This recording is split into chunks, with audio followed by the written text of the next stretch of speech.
Guys, so I've gotten the dash out right now. I am pulling out the dash bar, and once I get all the dash bar out and steering column dropped, I'm going to go ahead and start pulling out all the HVAC system. I've been slowly going through and cutting wires that are attached so I can just pull this dash bar out and get it done with. I have the dash back here, the actual plastic cover, so I just need to pull out the ducting out of it from the HVAC. Gonna be a little tricky. I have to do a few things because I have to probably modify it so it can still hold in the actual air ducts, the bezels and the beauty rings, because I don't want it to be looking like it's unfinished. So, I mean, the ducts aren't really gonna do anything, but at least they will look aesthetically pleasing versus having a big old open hole or having to machine something to close them up and make them look nice. I am picky, but comes down to the point where you just have to choose whether you want to be really picky or just kind of picky. So I'll give you guys a little bit of a video once we got the dash bar out once again, and I'll show you the progress from there. So I'll check in with you guys in a few. Alright, so we got the dash bar out, and I have removed all the wiring through the entire dash, as well as the condenser and the blower motor for the HVAC stuff. So that's now gone. We will make some covers to cover all these external holes out to the outside world.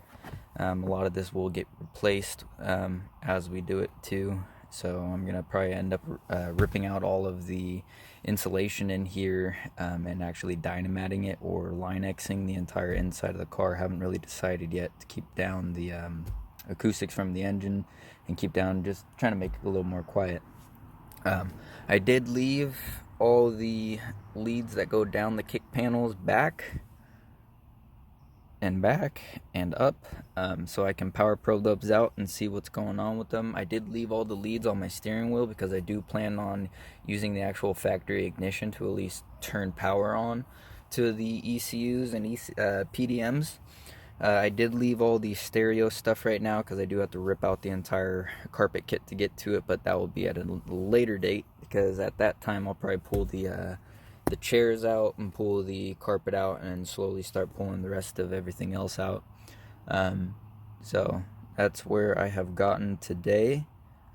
So the next step probably, I know I keep saying that we'll probably get the subframe and engine and all that stuff in, and probably pull out the engine and transmission, but I'm still kind of in limbo waiting for my subframes and stuff. I do have the engine, so we're just kind of in limbo trying to figure out what the lead time is on that stuff, so then we can actually throw it in and grab a transmission and throw it in here too. So then I can kind of figure out if I do have to cut open the trans tunnel. I shouldn't have to, but you know, you got to do what you got to do, especially when it comes to complete custom stuff. So we'll see where we get, and we'll see how far we get in the next video. But at least in this one, I did want to take care of all the interior dash stuff, and I think we did a pretty good job. Here is, once again, the dash cover. I got the dash bar, all the nuts and bolts, and kick panels, and then this is all the trash that will be going in the trash. This right here, literally, I shit you guys not, honestly weighs about, probably like, as I get it off my pants, probably about, honestly, 35 pounds just in wiring. So I probably removed probably about a good 45 pounds from the front of the car.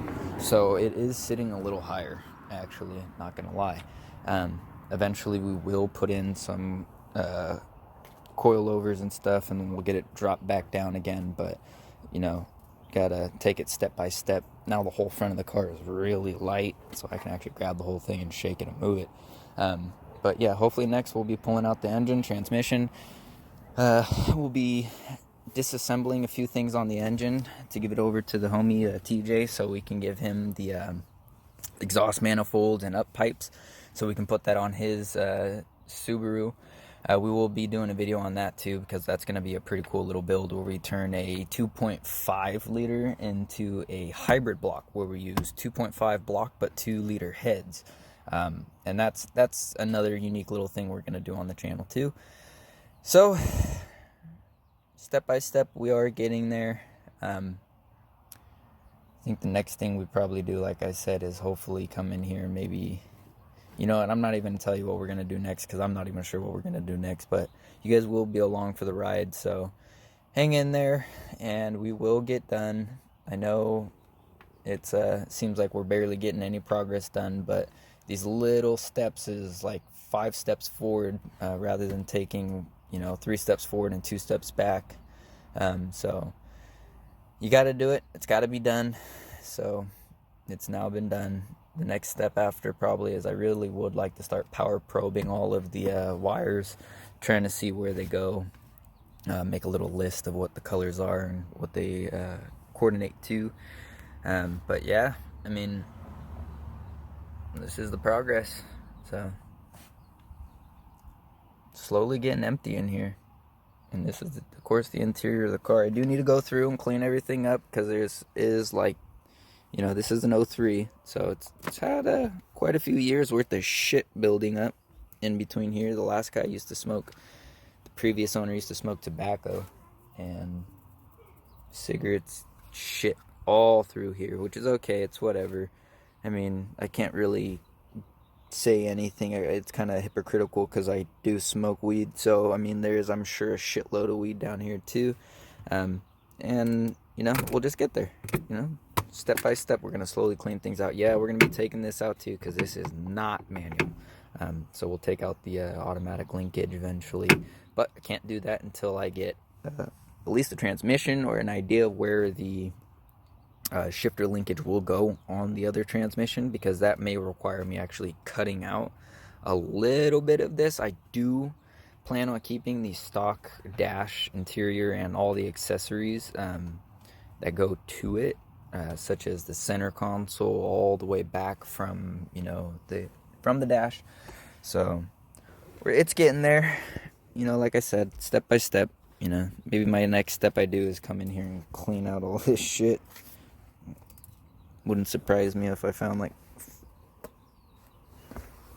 probably found something that was been buried in here for years. So maybe I'll find my lost keys for this car that I maybe lost in here. Who knows? I'll catch up with you guys later. Have a good one, you guys.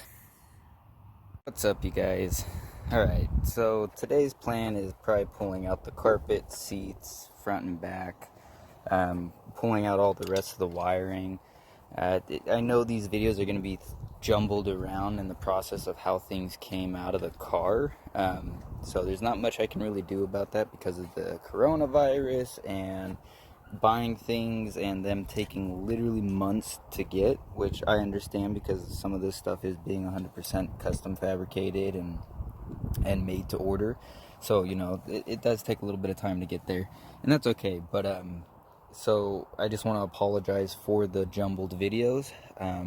Eventually on the install of everything will be, you know, completely done from, you know, start to finish. From basically the engine being installed, it will be completely installed, the transmission and so on and so forth. All the electrical, they will be a lot better organized with all those videos. So today, what like I said, is we're gonna pull out the carpet, pull out the chairs.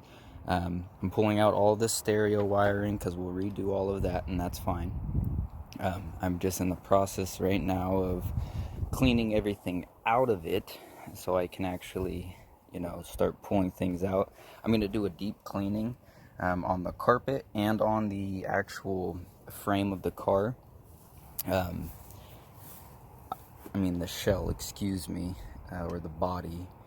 I'm thinking about dynamating the entire bottom of the car just to keep a little bit of, you know, the insulation in the car, so then, you know, sound's not super crazy in here.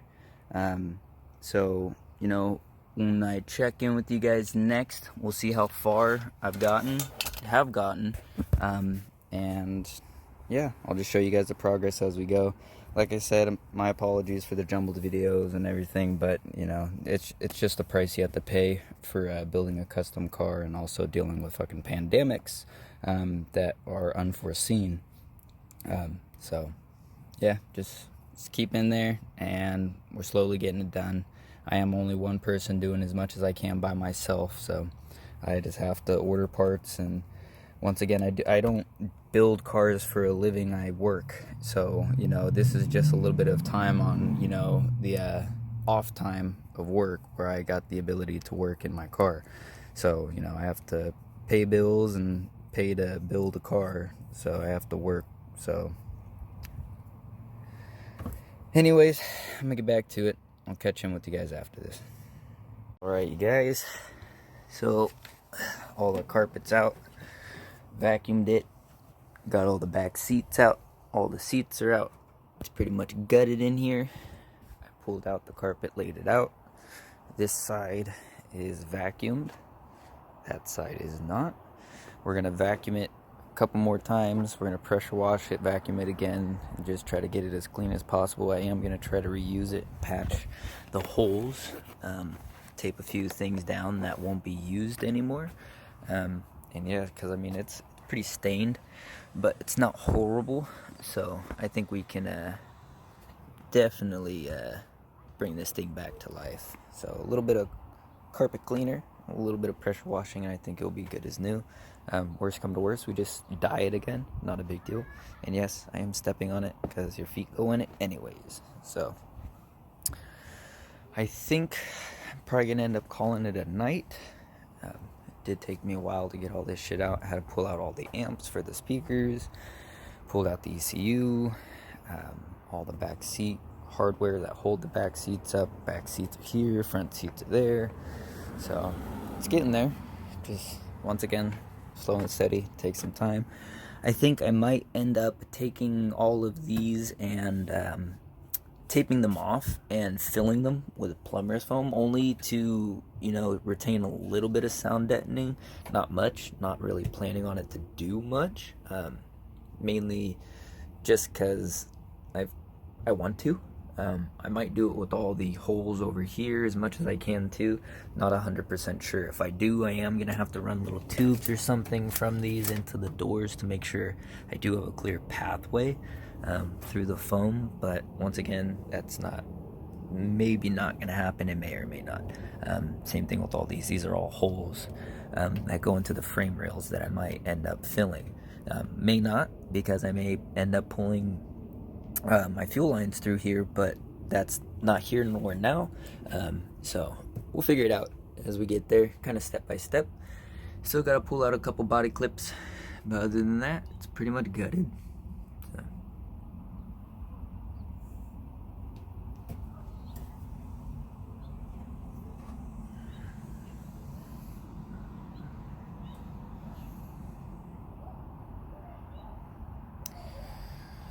Alright, you guys, well, I'll probably catch you guys later, so have a good one, and till next time, we'll figure out what we're doing then. I'm not even going to say what we're doing anymore, because, you know, I'm not 100% sure.